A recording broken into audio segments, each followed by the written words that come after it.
बातिल से दबने वाले आए आसमां नहीं हम सोबर कर चुका हो तुम इम्तिहा हमारा चीन अरब हमारा हिंदुस्तान हमारा मुस्लिम है हम वतन है सारे जहां हमारा। अल्लाहु अकबर। যখন টেবিল চাপায়া ডক্টর ইকবাল কবিতা লেখা শুরু করলো, জজে কয় না আগের কথা উড্ডু করলাম, মায়ের সন্তান মায়ের কোলে ফিরে দিয়ে আসো। আল্লাহু আকবার। তখন সরকারি ব্রিটিশের উকিলরা বলতেছে মাননীয় জজ এটা কি করলেন, অর্ডার চেঞ্জ করলেন। কয় বেডা এটা যে যদি কল এতে পাড়া জেলখানায় যতটি জেলে বন্দি করছে এইটা যেরকম atom bomb bacteria atom bomb বানাবো, পরে জেলের তালা ভাঙ্গা এসে এমন আক্রমণ করব বঙ্গোপসাগর সারা ব্রিটিশ পলানোরা জায়গায় পাইতি না। সহি সালামতে মার ভোলা মার কাছে দিয়ে যা। যেরকম আল্লাহু আকবার। ইকবালকে আটকে রাখতে পারে না কেন? ডক্টর ইকবাল বলেছেন আমি অক্সফোর্ডে পড়েছি কথা সত্য, কিন্তু সকালবেলায় আমি মার মুখে কোরআন শরীফটা পড়ে গিয়েছিলাম। যেরকম আল্লাহু আকবার। এই জন্য মহতারাম হাজিরিন, আপনি স্কুলে পড়েন তো ডক্টর ইকবাল বলতেন তুম শौक से कॉलेज में पढ़ो फार्क में झूलो जायस के गुब्बारों में उड़ो चरख में चलो लेकिन एक सुखन बंदाए आजिज से रहे याद अल्लाह नबी अपने हकीकत को न भूलो। तुम्हार मन चाइले पायलट हो, বিমান চালাও, সীমানা পাহারা দাও, পুলিশ হও, আর্মি হও, ডক্টর হও, ডাক্তার হও, ব্যারিস্টার হও, জাহাজ চালাও, বিমান চালাও, নাবিক হও, সব কিছু হও, তবে একটা জিনিস মনে রাখো আল্লাহ নবী আপনি হাকিকত কো না ভুলো। তুমি চেয়ারম্যান, তুমি মেয়র, তুমি মন্ত্রী, তুমি মুসলমানের সন্তান হিসাবে আল্লাহ এবং তার রসুলকে তুমি ভুলতে পারবে না। কতক্ষণ ঠিক কিনা? लेकिन एक सुखन बंदाए आजिज से रहे याद अल्लाह नबी अपने हकीकत को न भूलो। आमी गुनाहगार डॉक्टर इकबालेर एकटा कथा मने राखो दुनियार मुसलमान doctor doctor barrister collector master जेई हও ना केन তোমার আল্লাহ আছে, তোমার নবী আছে, এই কথা ভুলে যায় না। যা খুশি তা হও, কোনো বাধা নাই। কতক্ষণ ঠিক কিনা?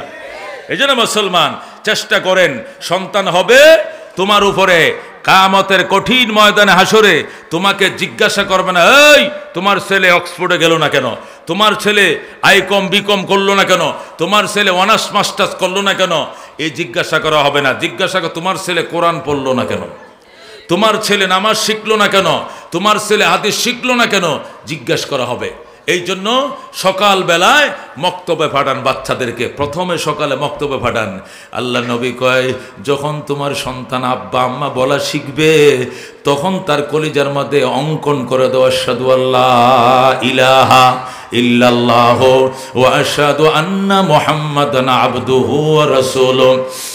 আত-তালিমু ফিস সিগার কান-নাকশ ফিল হাজার। ছোটবেলার শিক্ষা পাথরের দাগের মতো, পাথরের দাগ যেমনে মুছে না ছোটবেলার শিক্ষা জীবনে মুছে না। কতক্ষণ ঠিক কিনা? ছোটবেলার শিক্ষা মুছে না। আমার সাথে চিল্লা দিছে বেশ কয়েকজন মুরব্বী। কয়দিন? 40 দিন। এই 40 দিনে বুড়িয়া ডিরে আমি শুধু খালি দোয়ায় মাছ ওরা ঠিক আছে অর্ধেকটা শিখছে, চিল্লা শেষ। চাচা বাইর যাওয়ান লাগবো, আমার বাঁহি সুরাটা খেতে হবে। সুরা না এটা দোয়া, কইতো বাঁহিটা আরেক চিল্লা দেও। 40 দিনে আল্লাহুম্মা গফিরলি হাইয়িনা ও মাইয়িতিনা ও শাহিদিনা ও গায়বিনা লাগাতাইছে ও সগিরিনা মনে নাই। 40 দিন শেষ, টেয়া গেছে 4000। 40 দিন টাঙ্গাইল মধুপুর চিল্লা দিছি, এই বুড়িয়াডিরে 4টা শব্দ শিখাইছে, তারা 40 ছিল। আমি যে বুড়া আমরা একদিনে এই দুয়াটা আমাদের বাচ্চাদেরকে একদিনে সবকে মক্তবে এমন শিখাই মৌতের আগের বলে না। কথা কোন ঠিক কিনা? এক এক দিনে এক একটা সূরা শিখাই, এক এক দিনে এক একটা দোয়া তালে তালে শিখে। আল্লাহু আত-তালিমু ফিস সিগার কান-নাকশ ফিল হাজার। ছোটবেলার শিক্ষা পাথরের দাগের মতো। মসজিদে দেখেন না কাতারে দাগ দেয় কিনা ফ্লোরের মধ্যে, এই দাগ মুছে জীবনে মুছে কোনোদিন? রং উঠতে যায় কিন্তু পাথরের দাগ মুছে না। ও মুসলমান, পাথরের দাগ যেরকম মুছে না ছোটবেলায় শিক্ষার দাগ মুছে না। সেই এই জন্য আল্লাহ নবী বলেন প্রথম শিখাইবা তোমার সন্তান যখন শিখবে বয়কার বা বাবা, নয়কার না না সরায় আম বল বল এই শব্দগুলো যখন শিখবে এগুলো রাইখে আগে শিখে আশহাদু আল্লাহ ইলাহা ইল্লাল্লাহু ওয়া আশহাদু আন্না মুহাম্মাদান আবদুহু ওয়া রাসূলুহু। এটার দিকের মধ্যে এমন একটা গাঁথনি পড়বে, এমন একটা দাগ পড়বে, এই দাগের থেকে কথাটা মৌতের বিছানে আবার বের হয়ে যাবে। আশহাদু আল্লাহ ইলাহা ইল্লাল্লাহু ওয়া আশহাদু আন্না মুহাম্মাদান আবদুহু ওয়া রাসূলুহু। এই জন্য নবী বলছেন, মান কানা আউয়ালু কালামিহি লা ইলাহা ইল্লাল্লাহ ওয়া আখিরু কালামিহি লা ইলাহা ইল্লাল্লাহ ফাদাখালাল জান্নাহ। যার সর্বপ্রথম কথা হবে লা ইলাহা ইল্লাল্লাহ, আর একবার কবরে যাওয়ার আগে শেষ কথা হবে লা ইলাহা ইল্লাল্লাহ, মাঝখানে 70 বছর জীবন করলো খোদায় মাফ করে জান্নাত দিবে। আল্লাহু আকবার। এই জন্য কি শিখাইতে হবে? আগে তোমার ছেলেকে কলিজা ছিদ্র করে কালিমা আঁকাও। সিএ টিকেট আর এটি রেট ও ডিএজি ডগ এটি হরে বাবা, এটি হরে বান্দর শুয়োর এটি একটু হরে হিয়াই কুত্তা বিলাই হরে শিখো, আগে খোদার চিনাও। কতক্ষণ ঠিক না? এরপরে ইংলিশে ট্যালেন্ট বানাও। তুমি যা খুশি তা করো, ডক্টর হবে ডাক্তার হবে, তোমার জানাজা পড়াইতে পারবে। ডক্টর হবে ব্যারিস্টার হবে, তোমার জানাজা পড়াইতে পারবে, ইমামতি করতে পারবে, ইমাম না থাকলে নামাজ পড়াই দিতে পারবে। কতক্ষণ ঠিক হবে? ঠিক। এইটুকু জ্ঞান সকলের উপরে শিখা ফরজ। তারা হাজিরিন, এই জন্য আপনাদের প্রতি আকুল আবেদন, এলাকার মুরব্বী যারা আছেন বাজান, আগে তো কইতাম ছেলেদেরকে আলেম বানালে মাশাআল্লাহ পরকালে ভাগরি পরাইবো, নুরের টুপি পরাইবো, সূর্যের আলোতে বেশি হে বাহিরি তো হয়, নগরটি হুন হয়।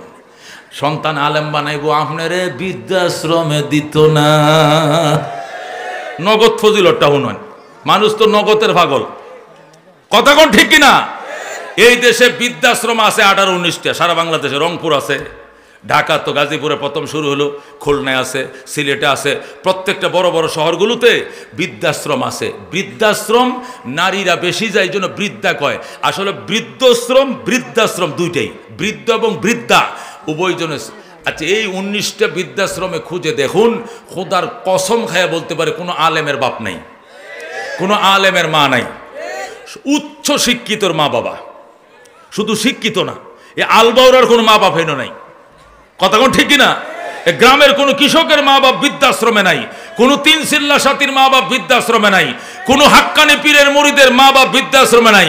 আলেমরা মা বাবা তো নাই নাই, হাই লেভেলের শিক্ষিত, উচ্চ শিক্ষিত, জুন প্রধান, বিভাগীয় প্রধান, এরকম অবিচারের মা বাবায় অবিচারের শিকার হয়েছে, বিচার নাই। কথা কোন ঠিক কিনা? এরা কি অফিসার কোন যাইব? অবিচার কিতা অক টাটকা অবিচার। মারে বাত না দেয়া। বৃদ্ধাশ্রম মানে কি জানেন? বিদেশি এনজিওরা খাওয়ায় দাওয়ায় ফালে আরি। বিদেশি এনজিও, বিদেশ থেকে টাকা আসে, এনজিওরা ঘর বানাইছে, এখানে হাসপাতালে যেরকম সিট থাকে, বেড থাকে, এরকম বেড হুতাইছে, সাথে বাথরুম আছে, টাইম মতো বাদ দেয় খাওয়ায়। এর বৃদ্ধাশ্রম, এটা এনজিও, বিদেশি এনজিও।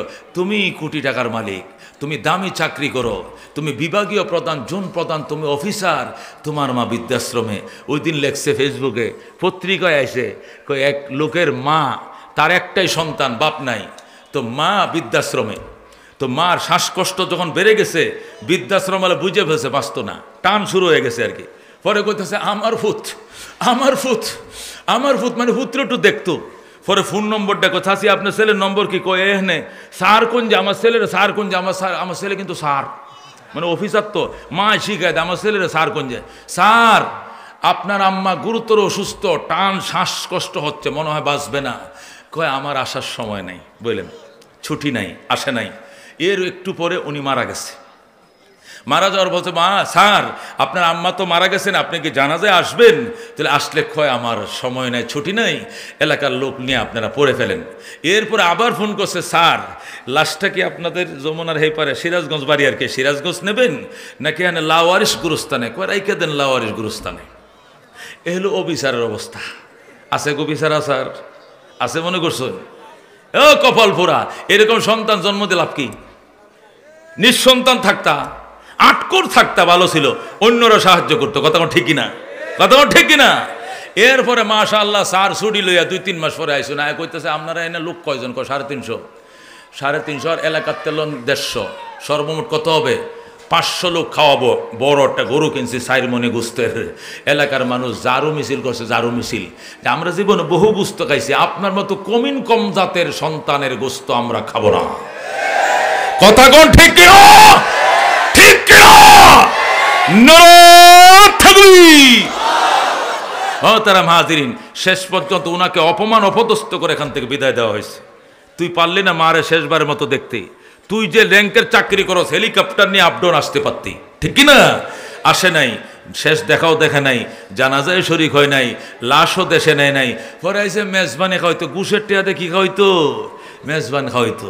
এলাকার মানুষ ওনার মেজবান খায় নাই। আরেকজন অফিসার লেখছে, জাহাঙ্গীরনগর বিশ্ববিদ্যালয়ে পড়াইতো, ওনার 2 ছেলে 1 মেয়ে, 2টা বাড়ি, একটা লালবাগে একটা হাজারিবাগে। আমার ছেলেগুলো বিদেশ থেকে, অস্ট্রেলিয়া কানাডার থেকে MBA করায় আনছি, আনার সাথে সাথে আমার বাড়িতে বাড়ি করে দিছে। বাড়ি তারা দখল করে এসে 2টা নিছে, একটা মেয়ে 2টা ছেলে নিয়ে আমার এনে থয়ে গেছে। কই? বৃদ্ধাশ্রমে। উনি বলেছে জীবনে ভুল করেছি, একটা ছেলেকে আলেম বানাই নাই। এই জন্য আগে তো কইতাম বাজান পরকালে নূরের টুপি পরবান, এটা তো আছেই, নগরটাও উন্নয়ন, 1 মুঠ বাদ দিব। ফরান যে 1 মুঠ কি দিব? বাদ দিব, নাহলে বাদ তো পাইতেন না।